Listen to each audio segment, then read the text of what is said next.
Law Talk with Ethel Mitchell is sponsored by Equity Resource, a development, construction, and investment firm that is transforming properties throughout the Washington, D.C. metropolitan area. Our mission is to develop properties at a high level of value, a low risk of investment, while providing impeccable service to our customers. When you're ready to sell, renovate, or invest in a property, choose Equity Resource. Call us today at 202-621-6632 or visit our website, equityresource.net.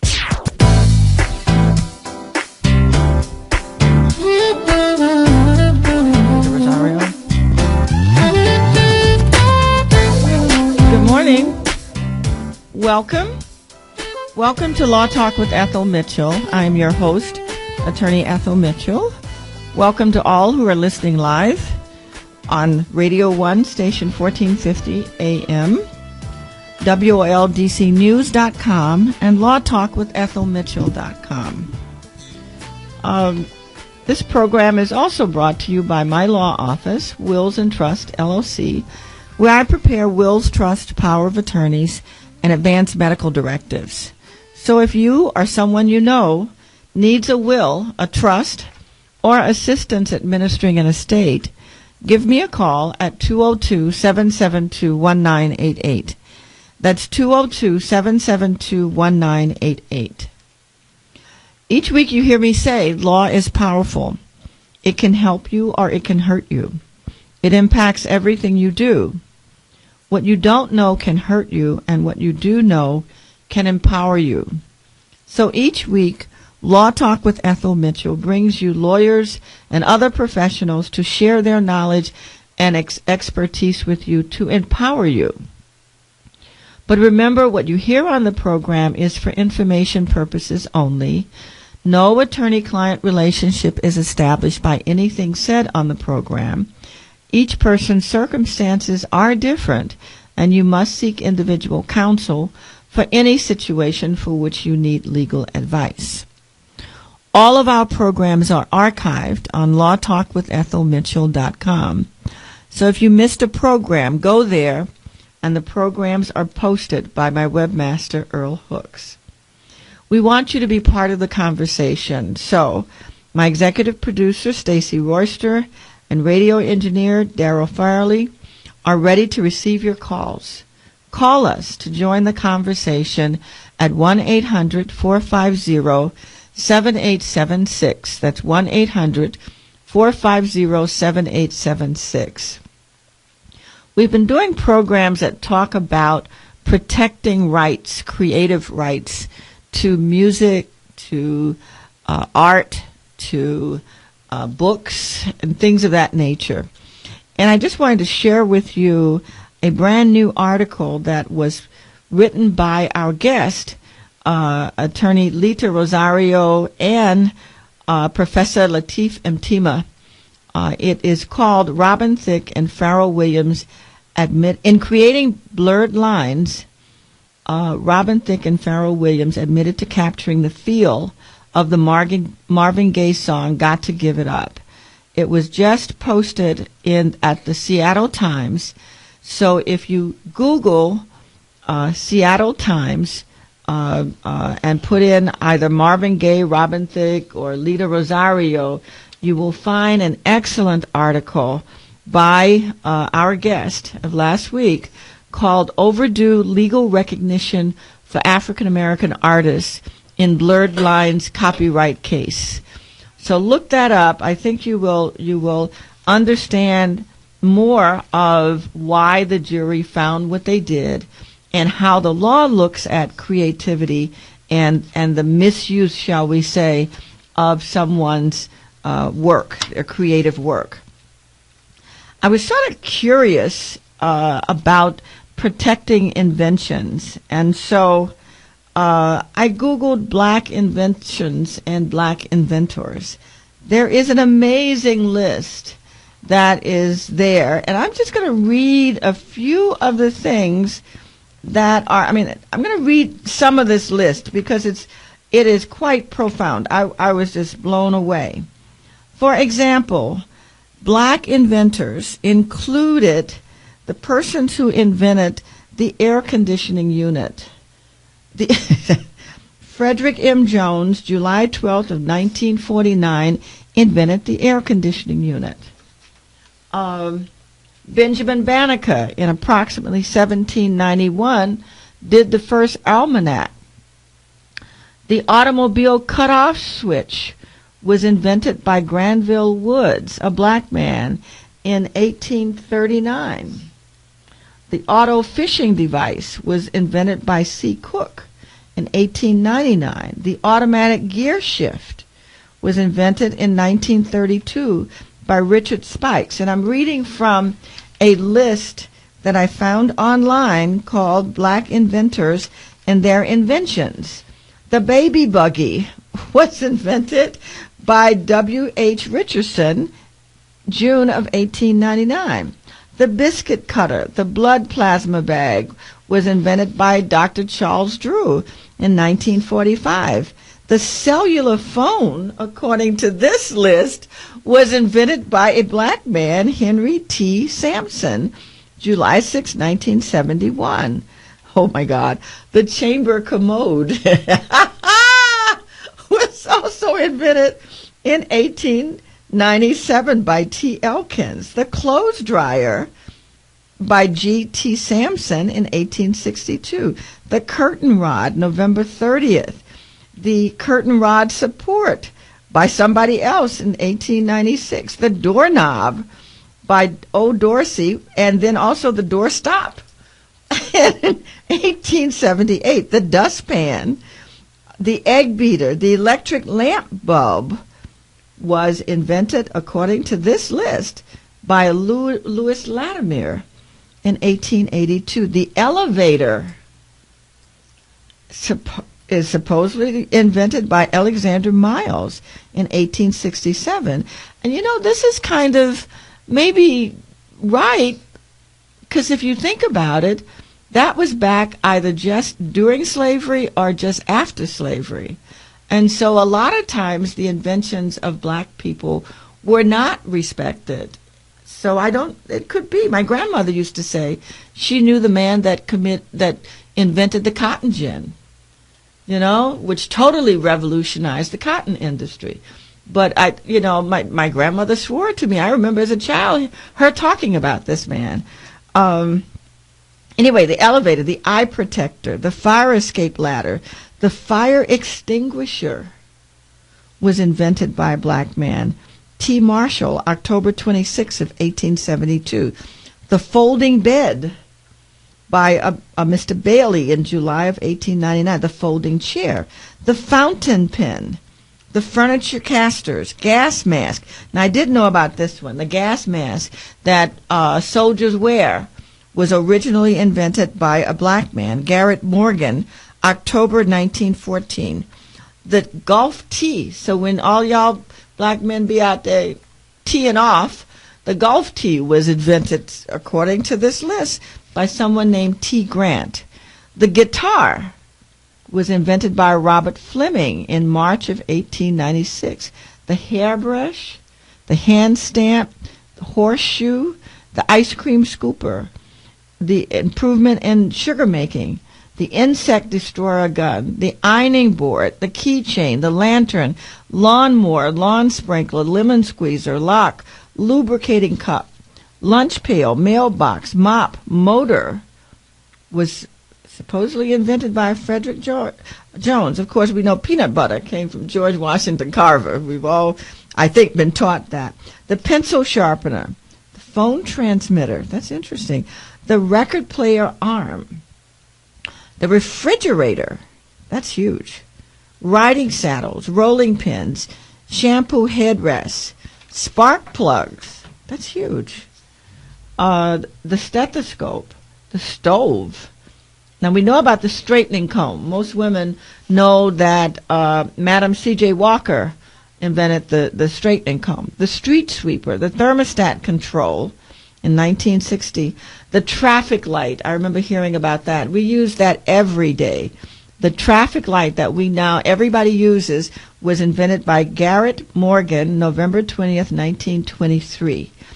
The tricycle and the typewriter. Think about that. The typewriter. These are all black people who have invented things that we take for granted and we use. And if you think that that's only stuff that's in the past, and you think that there's no money to be made in it, I want you to think again, okay? There is an amazing article about an Atlanta-based company. I mean, this is like 2013, okay, where this young man invented the Super Soaker water gun, and he also invented Nerf toy guns, okay? And he was awarded nearly $73 million in royalties from Hashboro, Inc., okay, according to the law firm of King and Spalding. And I think that's a black firm, if I'm not mistaken. I think I met them at the NBA conference. I'm not sure about that.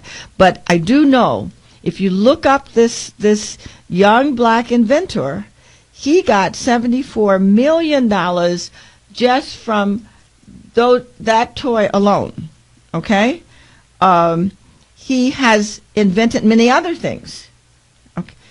But you see, he knew how to use his legal rights, because what he had done was there had been an inventor's dispute back in 2001 where Hashboro had agreed to pay him royalties for his Nerf line of toys, especially the N-Strike and the Dart Tag brands. Now, all y'all with young children probably have heard about this. I don't know nothing about it. But if you look up this article, you will see his picture. He's a young black man, and they didn't follow through with it. Okay, so he filed suit. And they also agreed in 1996 to pay him for the Super Soaker. What they did, it was based on the appearance of the toy, and 1% for the two-dimensional visual representation. Okay? Apparently, Hashboro, sold other water guns that were similar in appearance and wasn't paying this man his money. So Mr. Johnson is a graduate of Tuskegee University, okay? He is a nuclear engineer and a NASA scientist. He founded his company in 1989. In that same year, he licensed the Super Soaker. So you see, he used the law. And that's the thing, you've got to use the law. Like Lita said last week, you've got to use the law. It's worth it to license and to copyright and to make your patents and to pay the money that it costs to do that by filing it with the Copyright Office or whatever office that's involved, because then you can come back if somebody, copies or infringes on what you have created. You can get money for that, and it's a lot of money.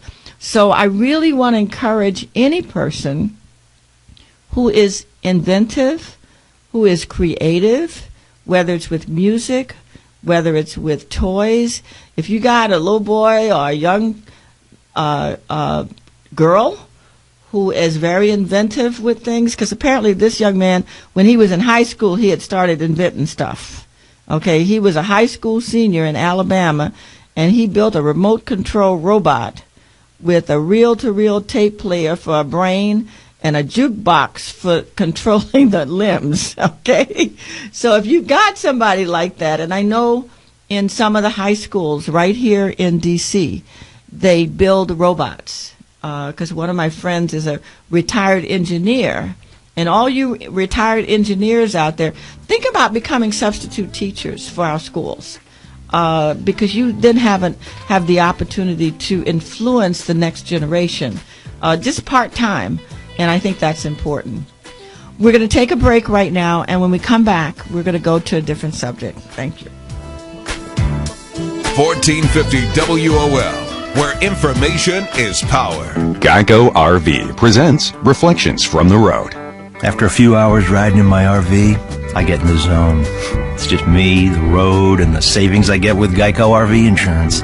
There's no more worries, no more 9-to-5 hustle. It's like I'm a caged animal set free. What's that? Is it a grizzly bear? No, it's just me switching to Geico RV insurance. Saving money, wild and free.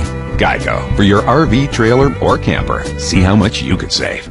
It's now open. St. John's Kitchen, 5315 East Capitol Street, Southeast. It's soul food cooking at its best. Stop by today and get some liver and onions, pig feet, fish, meatloaf, chitlins, mac and cheese, collard greens, and so much more. And they're open for breakfast too, with salmon cakes, scrapple, and pancakes, and you have to get a slice of that sweet potato pie. Open 7 a.m. to 7 p.m. St. John's Kitchen. Soul food at its finest. 202-575-2826. News Talk 1450 WOL-AM, where information is power.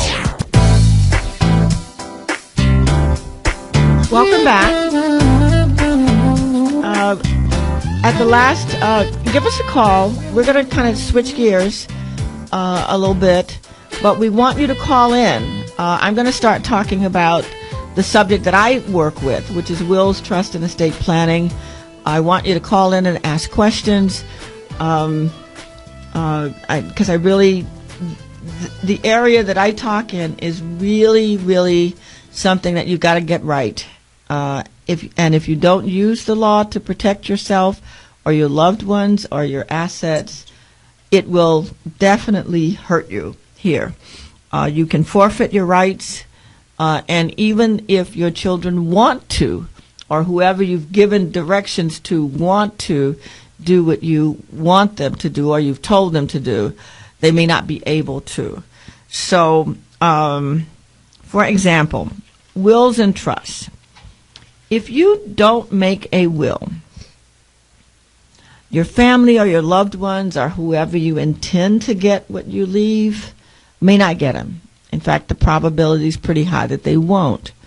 The law says how your assets will be distributed when you don't have a will.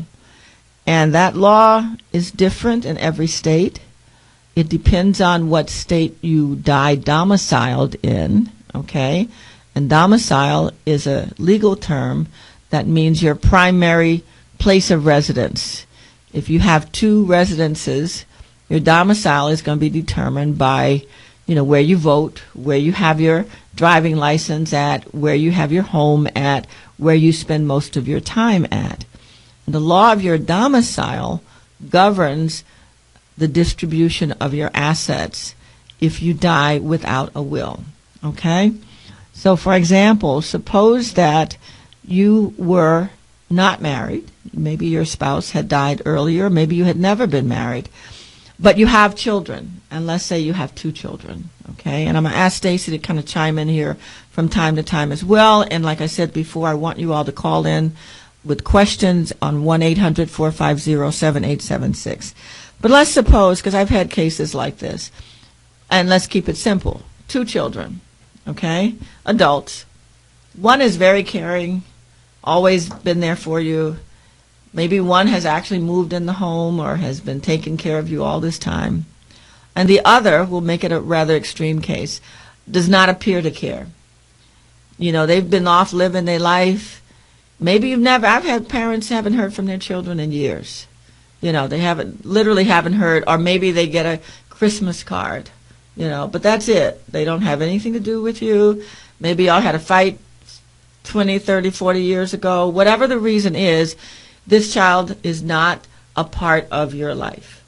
But the other one is really making it possible for you to live your life. And you have told this child, and you may have even told the other one, when I die, I want the child that's taken care of me, that's done so much for me, to get my stuff.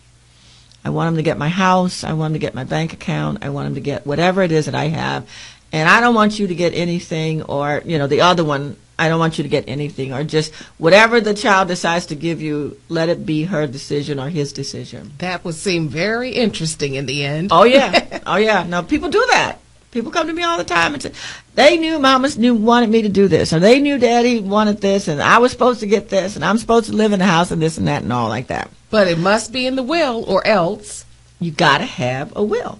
Absolutely. If you don't, and you can't just write something down and call it a will. I've had people walk into my office with a piece of paper that says it is a will. That's interesting too, because I've heard through the years that if I write down my wishes and I have it notarized, does that change things? Nope. Notarizing doesn't do a thing for it. Interesting. It really doesn't. What it is a will has to be executed in a particular way. And it has to be not only signed, it has to be witnessed by at least 2 people. Okay? And there has to be what we call attestation language that says the person signed this will in front of me. The witnesses, they knew it was their will. They knew what the contents were. They were of sound mind. They were of sound mind, and they saw me sign as a witness. Mm-hmm. In other words, I signed it in front of them. Mm-hmm. The other witness signed it in front of them and me. That's what we call the attestation clause. And that's what makes the will valid. Okay? There are some rare instances in some states where what you call a holographic will might be effective, where you write everything out in your own handwriting and you sign it, but there are no witnesses. In Virginia, for example. But even there, you have got to have 2 people. And then you die. Okay? Mm-hmm. You want to use that will, you've got to have 2 people to swear on an affidavit that this is the handwriting of, we call the testator, the one that created the will. Mm-hmm. And if you don't have those 2 witnesses, not 1, that will still is not valid. That is so interesting, Ethel, Yeah. because so many people, including myself, and we're not attorneys, so this is great that your program teaches us this very valuable and invaluable information. It's really because important. We just don't know. Yeah. And this gives me a chance to announce something new. I've got a new program coming up. I've been doing a whole different program. I'm going to continue to do this from 9 to 10. But beginning in June, there will be a program solely dedicated to talking about wills and trusts and power of attorneys and how do you probate an estate and what is an estate and what is a trust and when do you use a trust and what all the different things are, because I have so many questions that people ask about it. Congratulations, Ethel, because and we've been hearing in over the past year or more since you've been doing your radio show that people need and want and appreciate more of this type of information. They do. I think that's great. 30 minutes? 30 minutes from 8:30 to 9, just before Law Talk. Great. There's going to be a new radio program called Wills and Trusts with Ethel Mitchell. And I want it to be a call-in program. I want people to, save up your questions so that you can call me. I can't give legal advice over the radio, but I can answer in a general way as to how the law might look at circumstances and how you might approach circumstances. It's still going to be subject to the same disclaimer that everybody's situation is different. And every time I meet with a client, there can be one fact that changes things in terms of advice. For example, this week I was meeting with somebody and I was saying, well, you don't really need a trust. Because I'm not one of these lawyers that make you have a trust. I don't think everybody needs to have a trust. And I was going on, I think we could do this differently. If I can figure out a way to do it without a trust, I'll do it. And then they said one thing. Somebody's going to be fussing and fighting and carrying on, and they're going to try and get in the way, and they're going to try and dominate. And I was like, wait, hold it just a moment. That changed things. Changed everything. Changed everything. I'm like, okay, if you have that situation, and you really want to keep it private, and you really want to make sure that, busybodies can't get involved, okay, then a trust might be indicated for that, But for 30 minutes from 8:30 to 9 on Saturday mornings, beginning in June, I think June 6th is the first Saturday, if I'm not mistaken, there will be a brand new radio program called Wills and Trusts with Ethel Mitchell, where I will I will share with you the kinds of they're just almost an infinite array of ways of managing your affairs. I was doing another trust for someone recently, and this lady owned her home. Okay, June 6th, right? That's when it's going to start. And she said apparently she had the house before she married. Okay, which is common. Mm-hmm. And she had furnished it beautifully and all like that, and then she got married. And she was like, I love my husband and all. And I'm like, okay, but we can arrange for him to stay in the house, if you want. After you die, it was a new marriage. So I was like, I wouldn't recommend you put his name on the house, because once you put his name on the house, you can't get it off unless he agrees. Okay? And if the marriage doesn't work out, then you could be stuck. And that's another thing people don't realize. Okay? Yes. But then she said, I was like, okay, so if you died, you would be okay if he stayed in the house. Yeah, I think so. Okay. And I was like, would you be okay if he brought another woman in the house? No. I mean, she went off. And I was like, okay, all right. So, number one, that's a good reason not to put his name on the house. But number two, you can arrange it in your trust so that have somebody else be the trustee. They allow him to stay in the house. He even has to pay the bills for it and everything. But if he remarries, or if he even lives in the house with somebody else. You can make else, it that specific. Oh, yeah. Then he has to leave. And the house is sold, and the money goes where you want it to go. Wow. So there are a lot of things that people don't realize that you really can control and do in a way that is consistent with your wishes. That's so important, because you really do work for the money, you earn the money, you inherit the money, or however you got it, it's yours. It's yours. So that's a great point. And you can't take it with you. Can't take it with you. Nobody's ever taken it with you. So whether it's charity or whether it's family. That's the other thing I want to teach people how to do, and that is that you can help the next generation. A lot of people don't realize that, number one, they own more than they think. Okay? If you own a house anywhere in the metropolitan area, when you die, the probability is high that they're going to sell that house. And that's a good $200,000-$300,000. Okay? Think about what you could do with that money. You can establish a scholarship fund for your nieces and your nephews. You can say your grandchildren will go to college. You can say your lover can have money. Whatever you want within, pretty much, if you establish it correctly, you can make happen.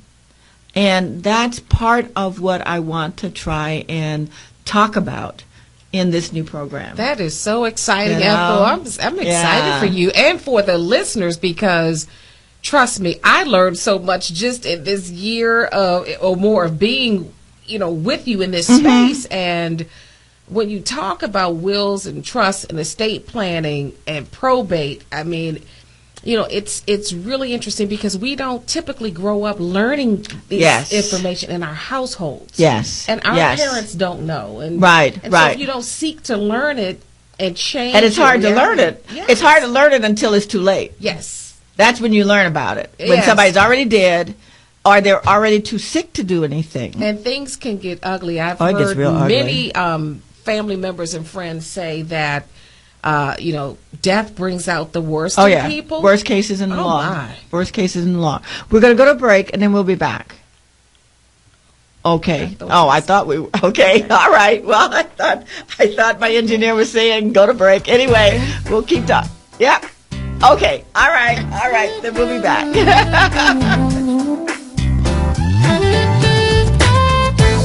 News updates on the web at WOLDCnews.com. As I went through school, one giant question loomed over me. What did I want to be? But in order to know what I wanted to be, I had to first decide what I wanted to make. I wanted to make more. So I became a teacher. Now I make learning a privilege not a chore. And frustration, a tool, not an obstacle. I make working hard seem easy, and giving up, impossible. I make an old subject feel like a fresh thought, and unconventional methods common. I make material things less important, and little things like patience and kindness count. I make weekdays more exciting than weekends, and classrooms feel like anything but. I make things different, which is all I ever hoped for. I'm a teacher. I make more. Find out how you can make more at teach.org. Make more. Teach. Brought to you by Teach and the Ad Council. It's Stone Soul 2015. Stone Soul, starring Jodeci. Come on, come on, come on. Come and talk to me. I really wanna meet you. Can I talk to you? Faith Evans.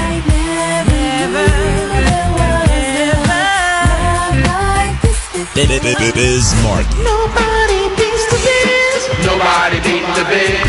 Rare Essence. To the 20 minute workout. August Alsina, Migos, Future, and more. Saturday, June 6th at the Classic Amphitheater at the Richmond Raceway. Experience the food from Richmond's finest restaurants. Fun for the whole family and the hottest acts. Stone Soul 2015, June 6th at the Richmond Raceway Classic Amphitheater. Tickets available online at etix.com. Brought to you by the One VIP card and Radio 1 Richmond. When I grow up, I want to be a new pair of blue jeans. When I grow up, I want to be a kid's first computer. When I grow up, I want to be a glass countertop in a new home. When I grow up, I want to be a kid's best birthday present. When I grow up, I want to be a football stadium. When I grow up, I want to be a warm fleece on a cold day. When I grow up, I want to be a fancy backsplash. I want to be a bike that races around the country. When I grow up, I want to be a bench on a forest trail. I want to be a rocking chair on a sunny porch. I want to be a skyscraper. I want to be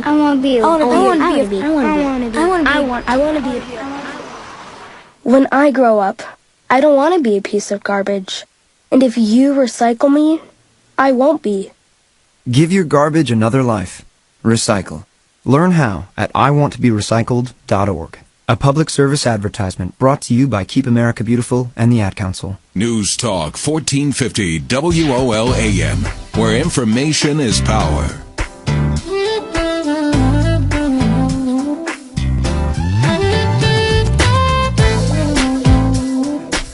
Welcome back. You're listening to Law Talk with Ethel Mitchell. I'm your host, Ethel Mitchell, and we're having a conversation with my producer, Stacey Royster, about wills, trust, and estate planning. I'd like you all to call in 1-800-450-7876 with any questions. We're trying to give you a taste of what my new program from 8:30 to 9 will be. It's going to be Wills and Trust with Ethel Mitchell, where I will only talk about this subject. Wills, trust, power of attorneys, medical directives, how you take care of yourself. If you are single, what do you do if you're living with somebody and you would want that person to have access to your bank accounts? You would want that person to maybe even get your property if you were to die, because that person has been paying the bills. If you don't put it in writing, if you don't put power of attorney, if you don't have a will that says that, you may not want to put them on the deed for a whole number of reasons, okay? But you can put it in your will that if I die, my house goes to my girlfriend, my boyfriend, If I get really sick and incapacitated, it's my girlfriend or my boyfriend that I want to have access to my bank accounts and pay the bills. Let's talk about, medical power of attorney for a second in terms of, I've been curious about, for instance, people who are not married, could be living with someone, and let's say that person gets really sick, cannot speak for himself or herself, and then the potential lies, if I'm correct, of their next of kin to say to you as the significant other, you can't come into the hospital room, I don't want you to have anything to do with my child. Exactly. You had no So- business living with my child anyway, and I want you out of here. I want you out. Yep. They That sure can can. happen. They sure can. They sure But can. if you protect yourself and have your wishes in writing, Yes. If your child says that this is their agent, then the doctors and the hospitals have to respect that. And the family has to respect that. like it or not. Don't matter if you like it or not, you know? And that's one of the beauties of putting it in a legally enforceable way. Okay? So I want people to call in, 1-800-450-7876, because this is a hot topic. This is a hot topic. And you know what? Something else is hot these days. I have to say, blended families. A lot of that, yeah. So whether you're yeah. single and, had kids as a single person and then you're marrying someone, or you marry someone who has children, or even live with someone who has children and that you may not be married to. I mean, there's all of these all different kinds of variables. variations and variables, and a lot of people are now making a lot of money. Okay? A lot of people have life insurance at their jobs. If you don't have a will and you die, your children or you don't have a beneficiary designation, okay, let's get into that. Your estate will be governed by the law of the state. And most states say your children get a percentage and your spouse gets a percentage, okay? Now let's suppose that you have children by more than one person. Now all of a sudden the parents of those children have a say in how the money you left is spent. And now it may your or may not spouse all be spent on your child. Oh no. That's right. It may not. And don't assume that because you are married that your spouse will have control over even the money that you leave for your child. Okay? Because quite often, well, let me put it like this. Always, even if you name a child as a beneficiary, let's say you name a child and they're a minor, the court is not going to pay that money to that minor. And the court is not going to pay that money to the parent of that minor either. The court is going to appoint a guardian, which may or may not be the parent. It could be, but it may not. May not be. Okay. And more importantly, the court is going to control, even if it is the parent, what that money can be spent for. Okay? For example, I have had situations where I have heard from the judge's mouth themselves that say, so-and-so left a $300,000 policy and named their niece as a beneficiary. That niece is a minor. So the parents of the niece went into court. The parents were appointed as guardian for the child, but the parents decided they wanted to put the child in private school because they got all this money, right? The judge said, oh, no. That's the child's money.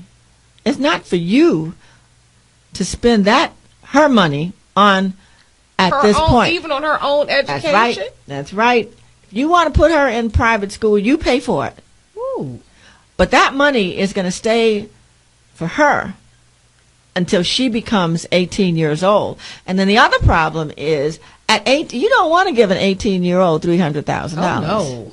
But that's what's going to happen. Oh, no. Oh, yeah. But that's what's going to happen. Because when you name a minor as the beneficiary, the state says when they become an adult, At 18. they have all rights to everything. But you could stipulate in your planning if you did not want that to happen. Oh yeah, what you do, the way you do it, or the better way to do it, is to create a trust, and it says the policy money goes into my trust. So I'm dead now.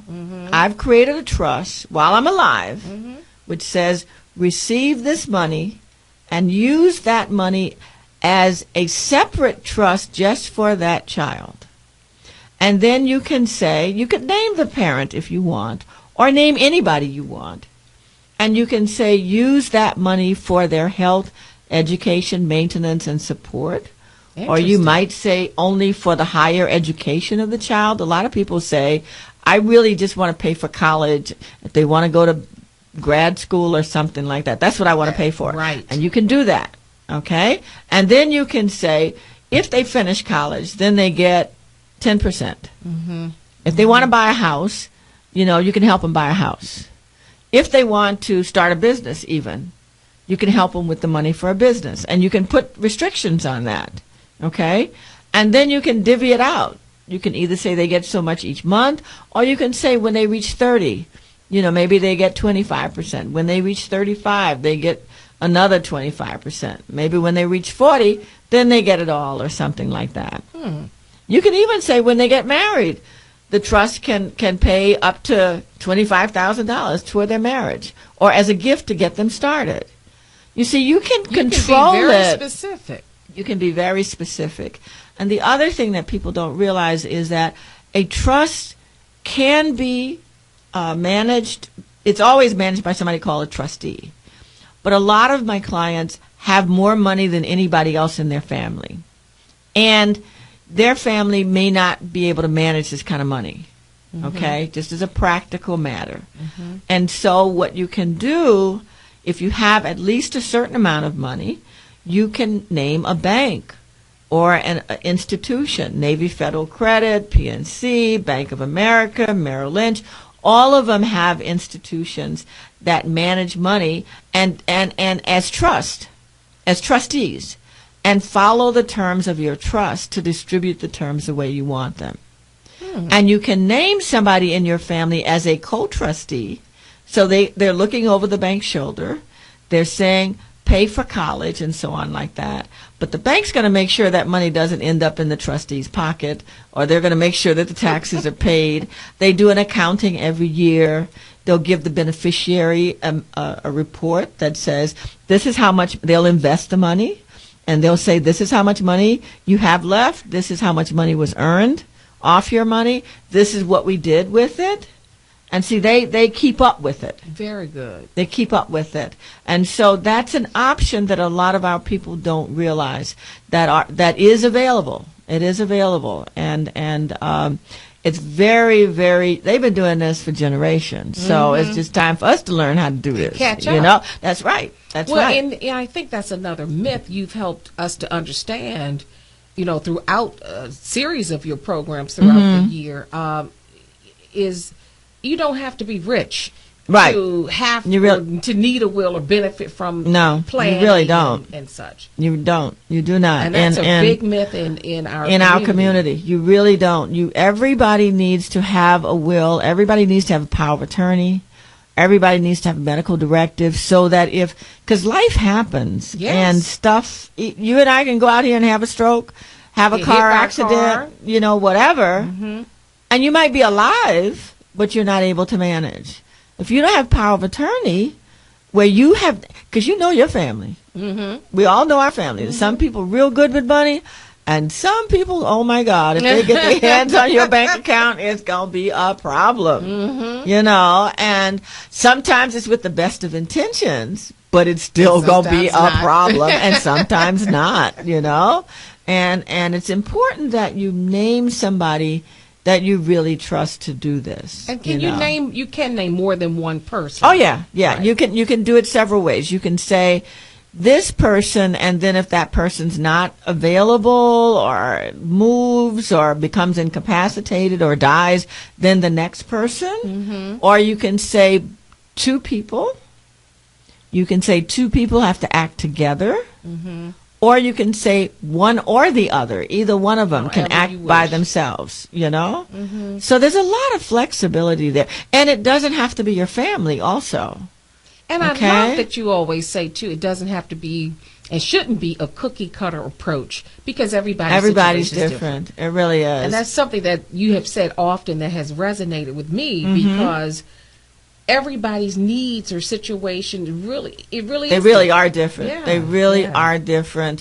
I've had a lot of people tell me, I love my nephew, but my nephew's married to an overbearing woman, and if I name them, then really it's going to be their spouse that's calling the shots. And I tell people, just tell me that, and then we can figure out something else. Tweak it You know what I accordingly. mean?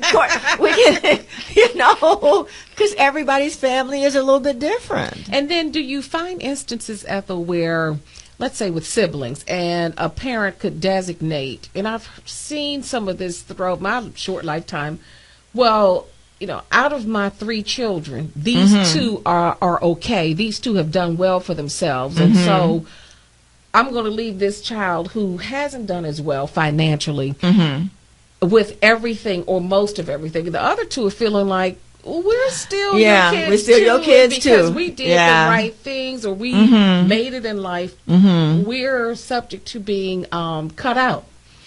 Do you find that people? Yes. And What do I they always do in I those always tell. instances? Well, there are several ways of doing it, because it can come up in many ways. It can come up not only in terms of some people do better than others. That's normal in every family. It can also be that you own a business and 1 or 2 children are in the business and 1 or 2 are not. Right. Okay. And so Or now those that you've helped through while you're alive, they've gotten Yeah. enough of your help, so to speak. And so maybe this other child you want to give more to. My approach is this: if you can't even it out, then explain. You know, That's important. just say, you know, I'm giving more at this point because I've given so much already to the other child or other children. You know, I've paid for their down payment, I've sent their kids to school or whatever. Okay, or you might say, I'm giving more because this child, it's quite common, one child has a child that is disabled. So they need more. They need more care. They need more access to, you know, money or whatever. A lot of children don't have anywhere to live. They live with their parents. Maybe they always live with their parents. Maybe they move back in. A lot of kids are moving back in, you know. And they won't have a place to stay if you don't provide for it. And you know, you can do that. You can say, this particular child has the right to live in my home if you want to for the rest of their life. Right. You can say if they ever leave the home for a certain period of time, you know, so they can't just leave it vacant. Right. Then, or they rent the home. That may not be fair to those who are left, you know, there. You might say if they leave for more than 6 months, or if they rent the house out, then they forfeit their right, and the house is to be sold and the money divided. You can even say when they die, sell the house and then divide among the surviving children. There are all kinds of things. A lot of people, especially older people, live with their sibling. That's quite common, where your brother and sister may live together, and they've always lived together, or they've moved back in. Maybe the spouse died or whatever. Maybe one of them has the family house. They've always lived there, or maybe whatever. But they live together. And it's important to respect those relationships, especially as you get older.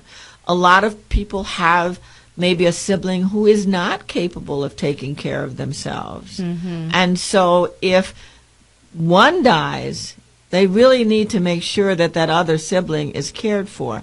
And I find that a lot of people worry about things like that. Right. You know? So it gives you peace of mind as the... Yeah, we figure out how to deal with that. Right. We figure out how to deal with that. We may say maybe there's another sibling or a nephew or a niece who is not only capable but has the compassion to make sure that that person is taken care of. So that too you appoint.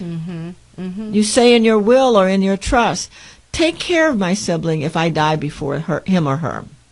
You know, maybe they won't be able to live in the home by themselves. That's very important. You know, so sell the home, but use that money, put it in a trust, and that money stays for that person.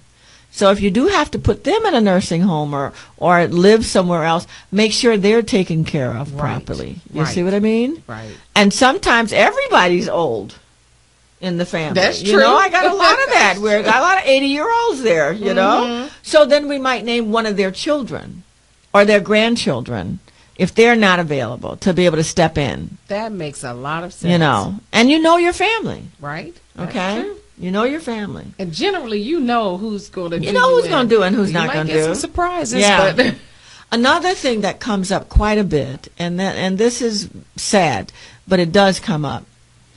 The parent dies, and let's say the parent is older, and the parent had, let's say, 4 children.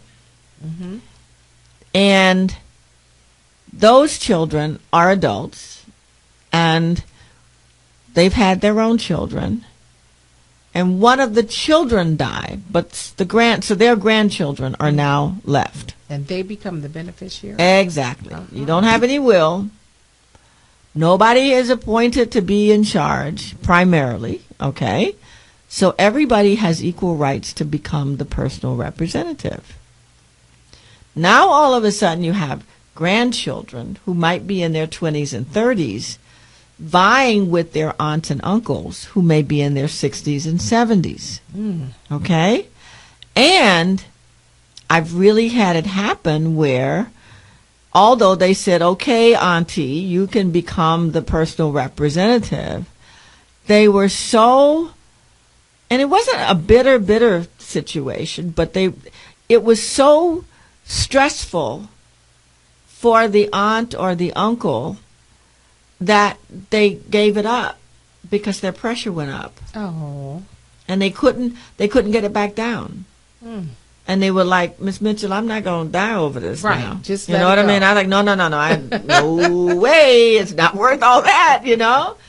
But see, if the original parent who owned the house or the property had a will and said, this is who's going to be in charge, you know, and had maybe reviewed the will when one of their children died, and made some changes. And that's another thing. When you do a will and somebody in that will dies, you need to come back in and look at it again and just say, okay, so-and-so died. This is who I want to be in charge, or this is how I want to distribute my assets. If they had come in and said, look, I want to change something or name somebody in particular to be in charge, those grandchildren, they might not have liked it, but there was nothing they could do about it. True. You know? And if they were going to be heirs, if they were named as heirs, they would get their share. The court's going to make sure that they get their share.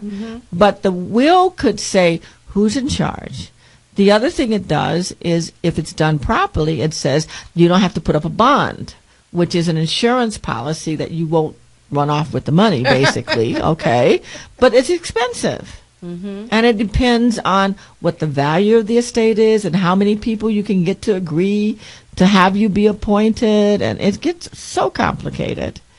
And it's not necessary because you can put all that stuff in writing if it's done properly by a lawyer that knows how to do this stuff. And Ethel, I think you should, on that note, share your information with your law practices. I do need to do that. Yes, right. Okay. Please. If you need work with something like this, call me at 202-772-1988. 202-772-1988. I'll give the email, but it's long and people mix it up. So it's emitchell@willsandtrust.net. And you have to put the S website on the trust. And the website is willsandtrust.net. You got to do WILLSANDTRUSTS.net. Okay? Right. So that's all I do. This is all I do, and I enjoy it. I mean, I really do enjoy it. I can tell, and she specializes. That's all I do in this. It's fascinating to me because every situation that walks in the door is different, and I really try to learn what's important to each client, and then make sure that what we say is appropriate for them. I have clients who have children who have had heart attacks. Their children are sicker than them. And the parents are taking care of them. Yeah, quite often. Yeah. And sometimes those children have children. Yes. And so now they have to think about what happens if my child dies and the grandchildren are here. You know, how and what I'm leaving is going to be taken care of and managed for the benefit of the grandchildren, if that's what your intentions are. Yes. You know? Or, for example, maybe a lot of men or women may have children by one person, and children by another person, you know, Mm-hmm. married or not. It doesn't really make any difference. Those children deserve to be taken care Absolutely. of. You can name somebody on maybe your brother, or I've done this with life insurance policies, pour it into the trust and then split it in the trust and say X percentage, you can do it by percentages, will be for the benefit of child A, B, and C. Another percentage will be in a separate trust for child D, C, and E. And people just don't. I You know, know? this is amazing. Yeah, and you name different trustees. So you could name maybe your brother or your sister to be the trustee and hold the money for children A, B, C, D. And then if you're married, maybe you name your spouse, who is the mother or father of your children with them, to be the trustee for children C, D, and F. You see? That way they don't have to fight with each other. They don't have to be going to court saying, oh, they got too much, or they're spending too much on this one, or whatever. You know what I mean? They don't have to fight about it. And the children don't get it when they're 18 years old. Right. You know, Unless which is you huge. Say so. If you want them to, then go right ahead. But I've seen people waste some money. They really, you know, all of a sudden they go buy a car for cash. Oh my! And there go I have a funny- $50,000. This is a funny Yeah. question, but I have heard about people to ensure that a loved one doesn't think they forgot about them. To say they leave them $1. Oh yeah. So that that's quite it's common. clear. That's quite clear. Yeah. You've seen that? Oh yeah, I've done it. Not just a joke. Oh I've my written goodness. I've written them, Ooh, I'd you know, love to see and those faces. oh yeah, and then you read and you go, what? Why did she do that? Why did? And I'm like, you know, and a lot of times they won't You even tell really me. know. Yeah, you know, they don't have to tell me why. It's like, you know, they know each other, and so that you have a right It's to like the disinherit waitress somebody. that you left a dime. Just Yeah. say, this is really what I thought. of you. Your business. I want you to know what I thought about you, you know. Or you thought you were dissing me, but here's something for you. You know, I got something for you. Oh yeah, no, you can definitely make sure that the people that you want to take care of, honor, create your own legacy is done. Great. You can make sure of that. But you have to do it in a way that the law allows. You have to put it in writing. And if somebody expects you to take care of them, you've got to empower them in writing to do so. You have got to put it in writing that this is what you have to do. This is what I'm authorizing you to do. You know, so I encourage everyone to listen in beginning in June. We're going to specialize solely in this particular area of the law. And I really invite your questions so I can deal with them. Next week, and I will be continuing Law Talk with Ethel Mitchell. Let me make that clear. This program from 9 to 10 will keep going, and we will keep having interesting guests. Next week, make sure to listen in because we're going to have attorney Darrell Motley on, and he's going to talk about 3D printing. I mean, that's a monster. 3D printing and patents. Wow. So listen up. It should be really exciting and fun. And in the meantime, everybody have an excellent weekend and be safe. Have a good week. Goodbye.